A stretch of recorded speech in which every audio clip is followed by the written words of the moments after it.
Blessings, welcome in. I hope everyone is doing well. I am Mel. So, I've already set space and did my prayer and everything, so I'm not going to waste time with you guys. I have a bunch of messages coming in, and Spirit would like to discuss. We're going to do a little bit of mythology and break that down, and then we're going to throw some cards and unpack it a little bit more. If you're interested and you enjoy this, please let me know. Like, share, subscribe, what have you. I greatly appreciate your time and sharing space with me and journeying.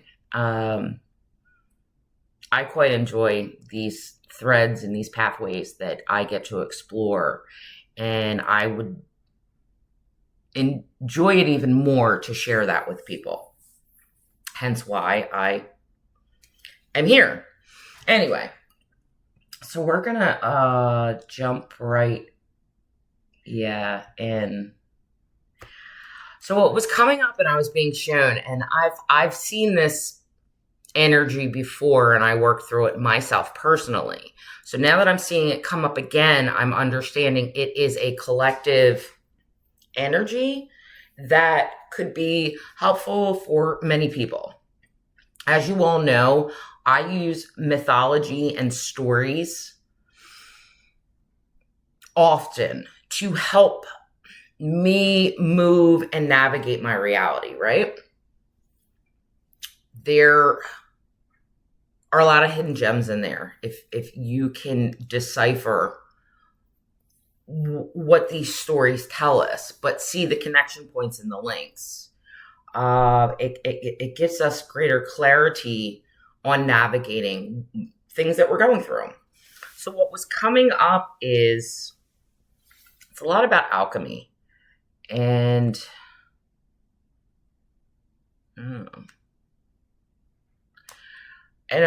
so what was shown to me was the Minotaur and the Centaur, right? And we all know who the Centaur is. That's Chiron. So we're always working with Chiron. Okay, Chiron is a part of us. Chiron is part of our subconscious, unconscious collective. It's a collective experience. And learning to work with Chiron and how he or she or it shows up for us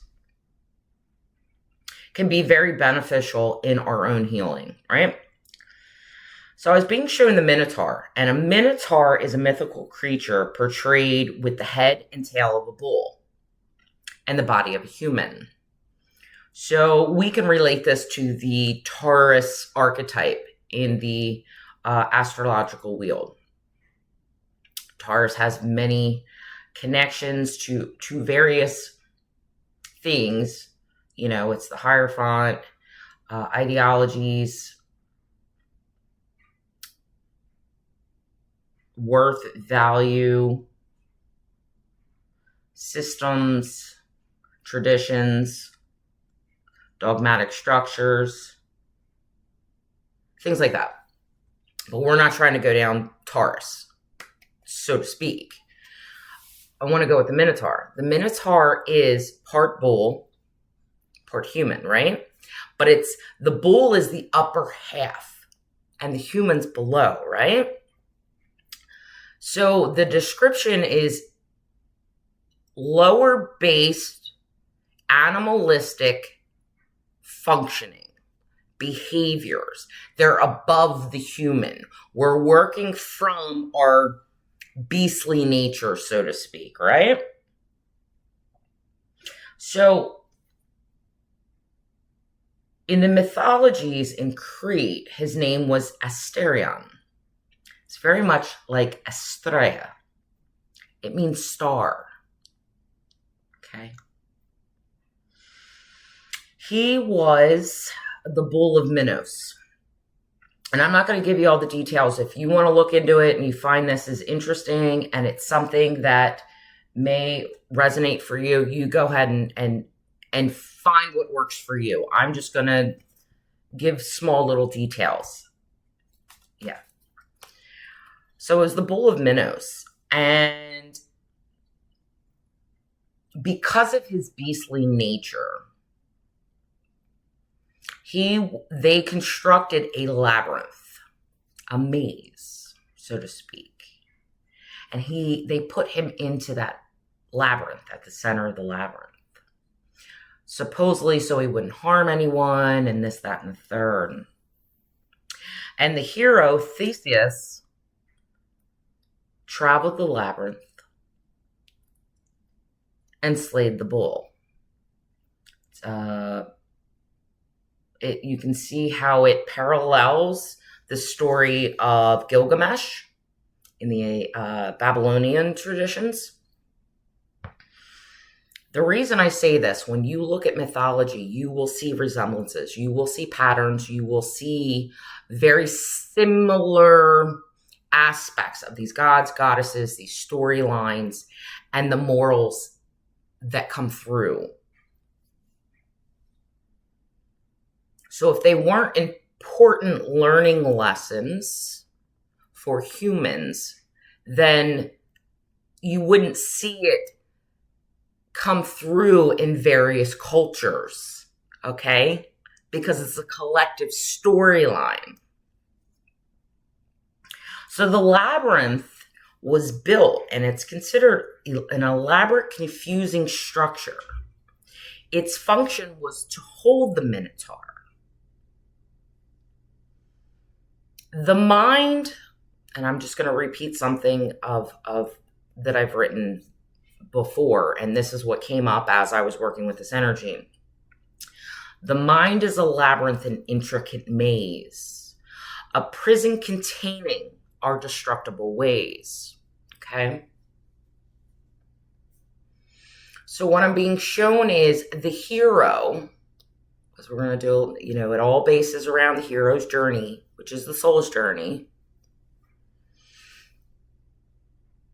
is that he wandered the recesses of his own mind, of his own subconscious,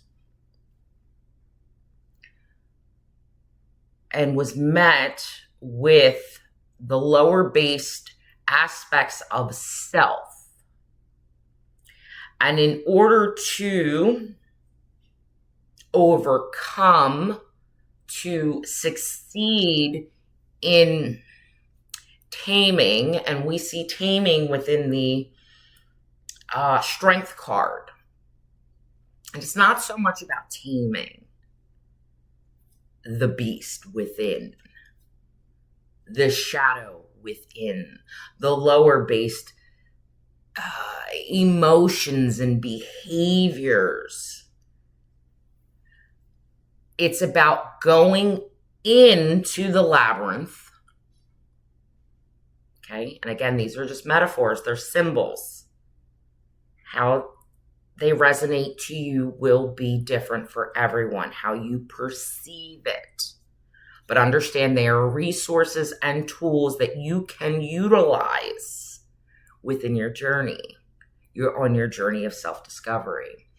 So Theseus goes in and he slays the bull. We can see this as he's slaying the lower base chakra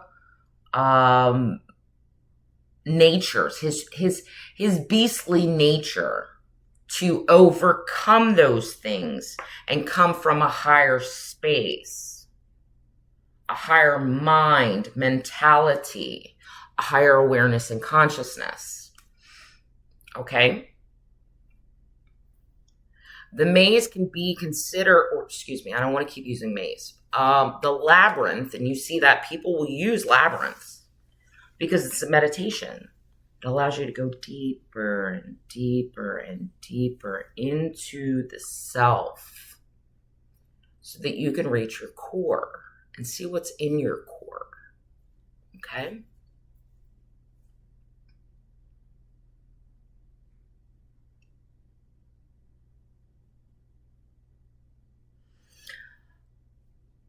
Now, if we take the Centaur, right? The Centaur we know is Chiron. A centaur has an upper body of the human and the lower body of a horse. Wild, free, unbridled, right? Passion, desire, force, power. Yet the higher mind, the enlightened human, sits above those natural instincts, okay? Where in the Minotaur, those natural instincts ruled the mind, the behaviors, the actions, the reactions, all of that, where the human sat below it.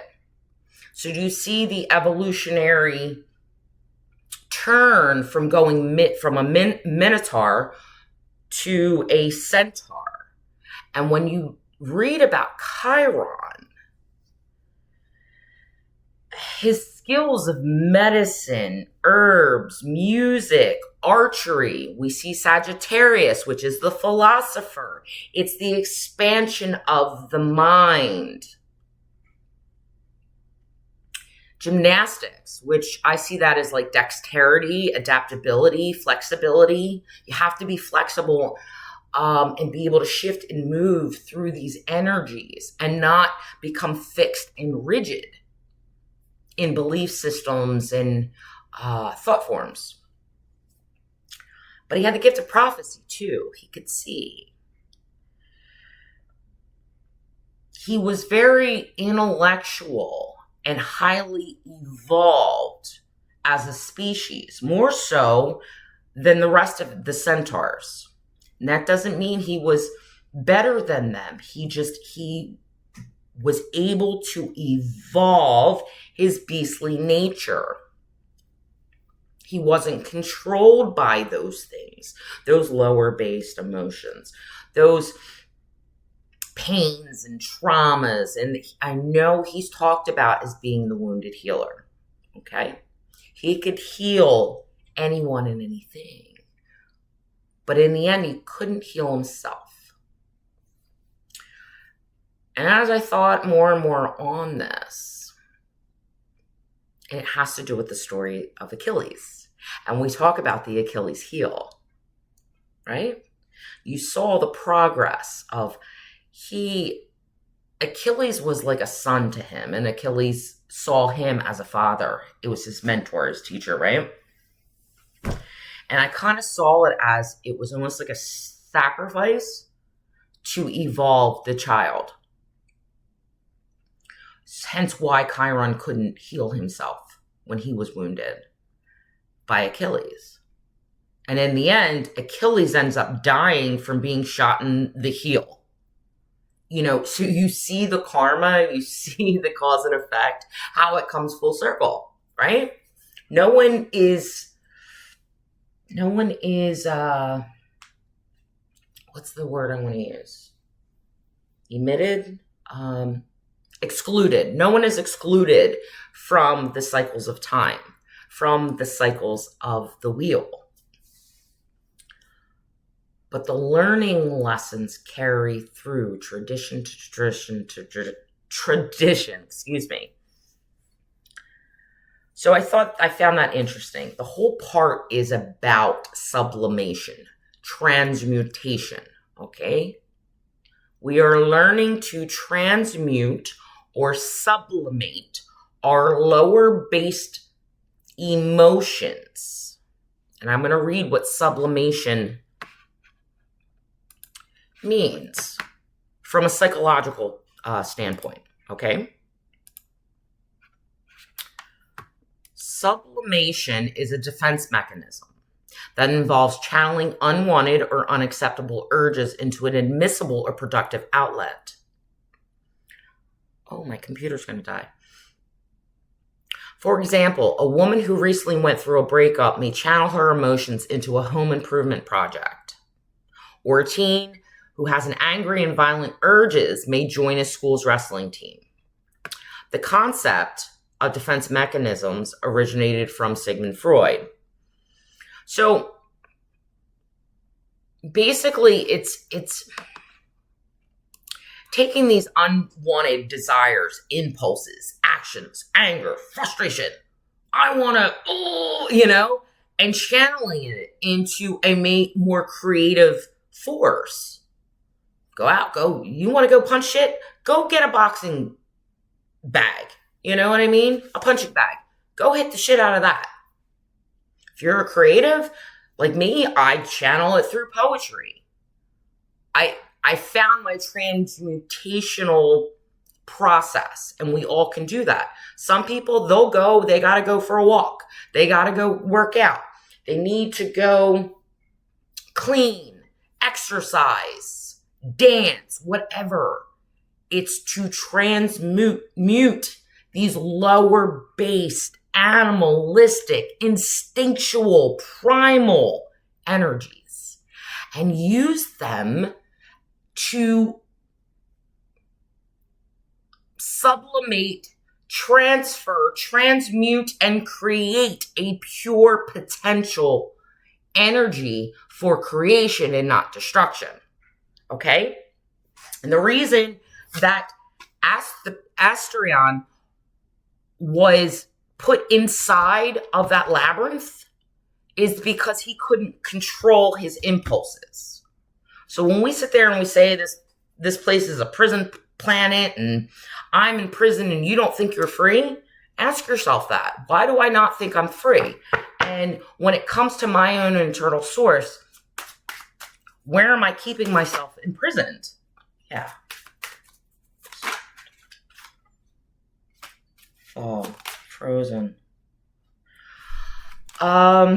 Shit.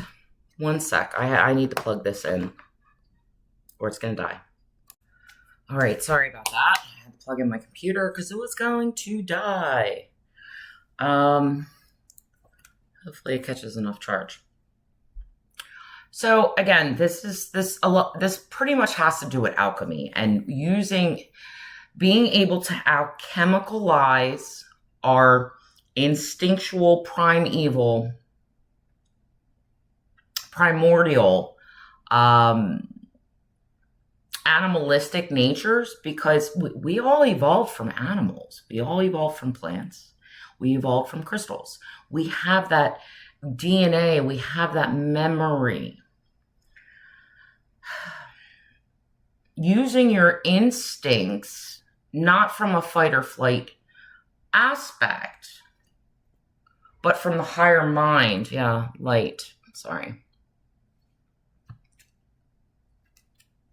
And it was interesting because before I turned on the camera, I had these cards come out, right? And I had this card in my mind. And sorry, it's pretty beaten up. I've had these cards forever. And yeah, we've used them a lot. But it's the Emperor card, right? And he's shown, it looks like a bull, right? And he's beastly looking. And then the fire's in the background. So it shows the nature of being able to destroy but proliferate life through destruction, but transmutation of destruction, if that makes sense. This shows pretty much the Minotaur, right? Human body, but the head. The mind is considered like the lower mind, right? And then this other deck, I had the devil. You see with the horns? That fire? But it's on a human body, but there's a transformation occurring. There's a purification where it's becoming more human, but it still has the horns, right? And then the star. The star came out with the devil. There's your healing. There's your transmutation.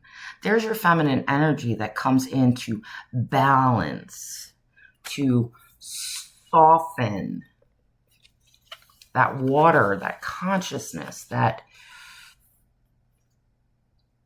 All right, I'm being shown with alchemy, metallurgy, right? So you'll take a sword or metal and you will heat it, burn, heat it to change its state. And that's what sublimation is. It's changing the state of matter so that it can be shaped and molded. And then it's put into the water, right? And it cools. It's a further solidification of purification, right? So I thought that was cool that these 3 cards came out. You can see the transformation from, well, I know it's probably going backwards, right? So probably that way. I'm sorry. A little backwards here with my camera, but the beast to the human, to the spirit, the soul, the pure intelligence, the higher knowing, the higher understanding, the cosmic divine being, no longer working from these animalistic tendencies of fight, flight, or freeze, survival, etc.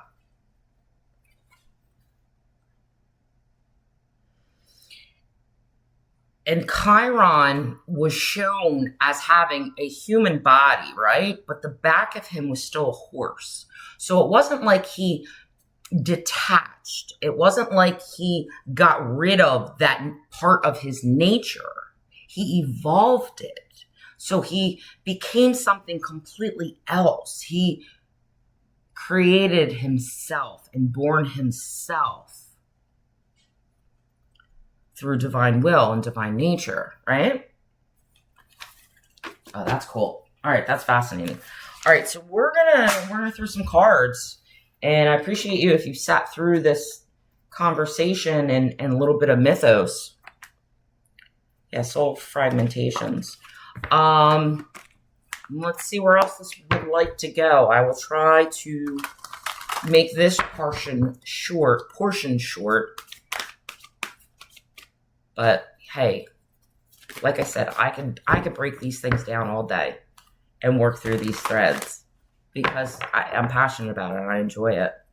I like to know. I like to see the different perspectives. I like to find deeper meaning of myself, of humanity, of our reality, of our creation stories, all of it. Because, yeah, divine will. Because it's divine will. That's what I'm guided by. Okay. It's like, do I still have my beastly nature? Do they come up? Absolutely. But it's my responsibility to be accountable, to rectify and resolve and transform, transmute, and sublimate those energies back into this higher state of consciousness and awareness. Does that mean I'm not going to falter? Absolutely not. I'm still human. I still have my beastly nature. It's part of me. Why would I deny it? Why would I get rid of it? It's part of what created me. Okay? That's a 12. It's the masculine frequency. Reduces to 3. So we've got divine will. This is like awakening to your higher mind, your higher intelligence that works with divine order. Yeah, source. Do you see this? This is like, the angels are calling down from the heavens like, you get it, you understand. I'm here. Look Look what's opening up for you. When we can, and I don't like using the word master, but we're mastering ourselves. It's not mastering anybody else. It's mastering ourselves as these dense, carbon-based humans and recognizing we are this great intelligence. Affirming I am source. I am God. Fully embodied within this form. Mindful wisdom, creating inner harmony. this alignment of understanding our true natures, good, bad, or indifferent, not subjugating ourselves, not oppressing ourselves, not negating ourselves, not, ooh, that was interesting. I just sucked in my hair. Okay. Lightning, activation, there's Isis, right? Excuse me. This awareness, this activation of our higher strands of DNA, right? Gifting ourselves to see clearer, to see things differently. Yeah, foresight.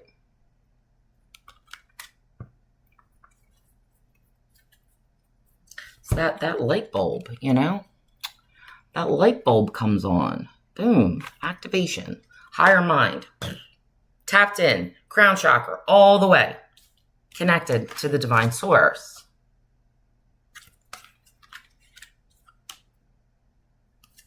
Divine consciousness. See? Like, wow, wowzers. Do you see how beautiful that is? Maybe one day I'll get my cards straight and figure out how to do this, but the activation of divine will, the connection to our higher mind, to source, our higher selves, to all that is, illuminates, brings forth that divine consciousness, that awareness, that unity consciousness, that I am all of it. But I don't have to keep living from these lower-based emotions, feelings, reactions. I can take these and I can ascend them. I can ascend them back into creation from a pure, intentional space.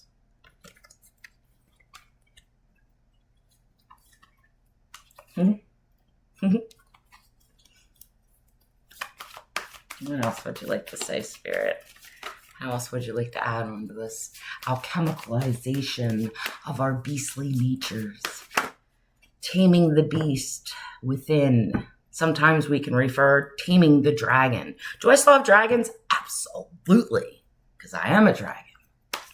It's part of my tree. But I can't disown it. And does she come out and is she vicious? Yeah. Yes, she is. But all I can do is give it self-love and recognize the light within me. That in every moment, I can resolve and rectify my beastly nature. And I know many of you have seen it.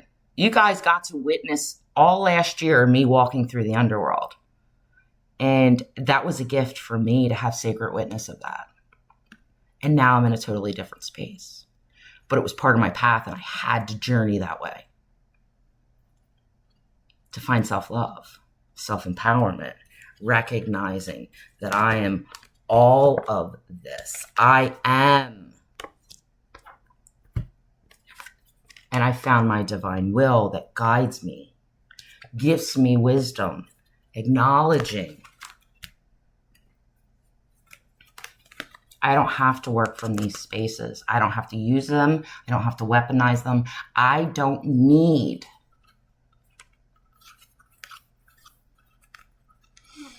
to be so forceful. Although it happens, but it's learning to work with our fires of creation for more fruitful,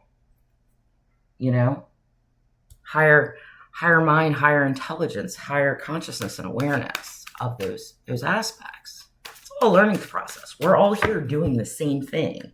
It's just how you learn to see those things.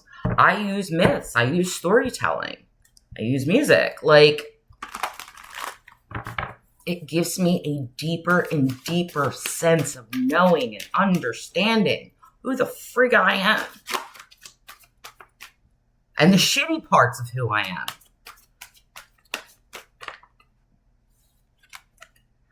But bringing it back to self-love. If you can't give yourself self-love And how do you love other people? You know? Because in reality, you see how this emanates? It projects that light. It casts shadows on these energies, right? Oh, wrong way. On these energies. Stop it! It's because it wants to be healed. That's the funny part. We don't need this shit anymore. Like, yes, it's a part of us. Yes. We still exhibit this, but we don't have to keep playing in this. Because this is our true nature. And we're meant to pour the cosmic waters over these forms to solidify a different embodiment.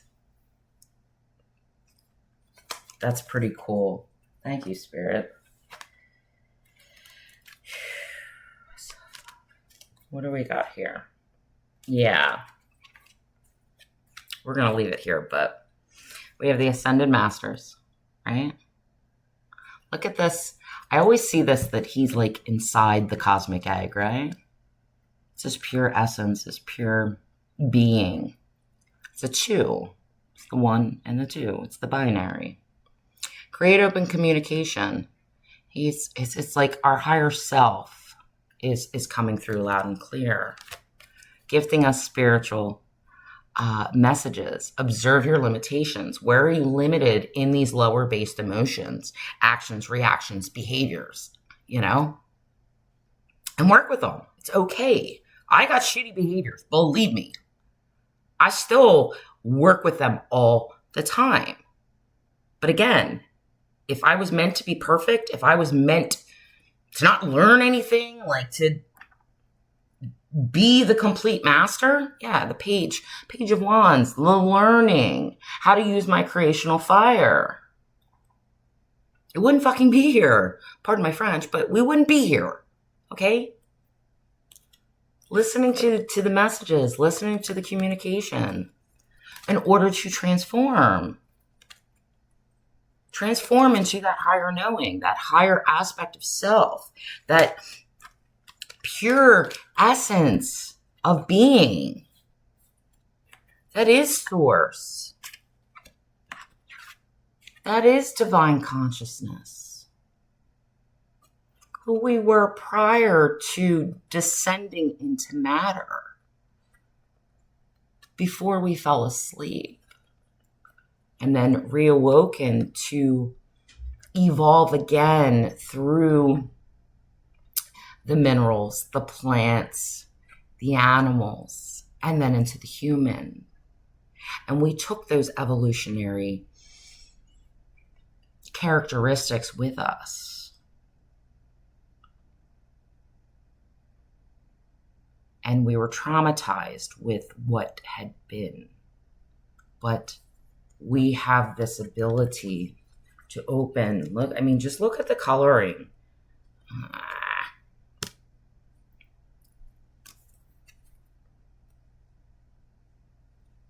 You see the human, it's just human form now. Chiron. Completely open to receive all the rays, all the light. The hand of God coming down. Because he's recognized that his dragon is actually a rainbow.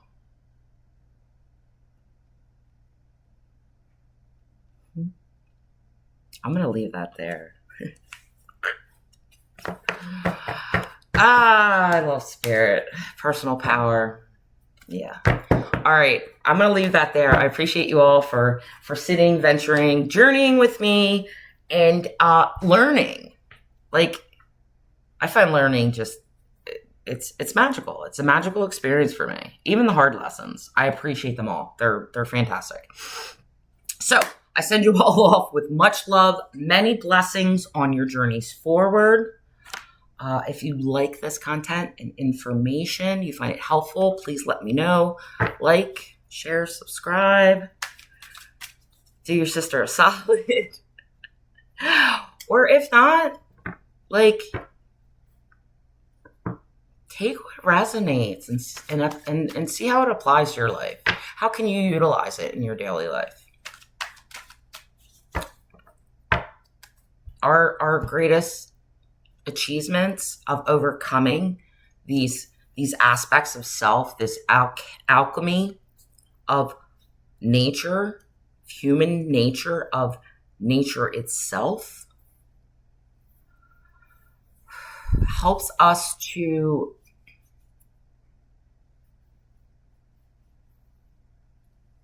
sustain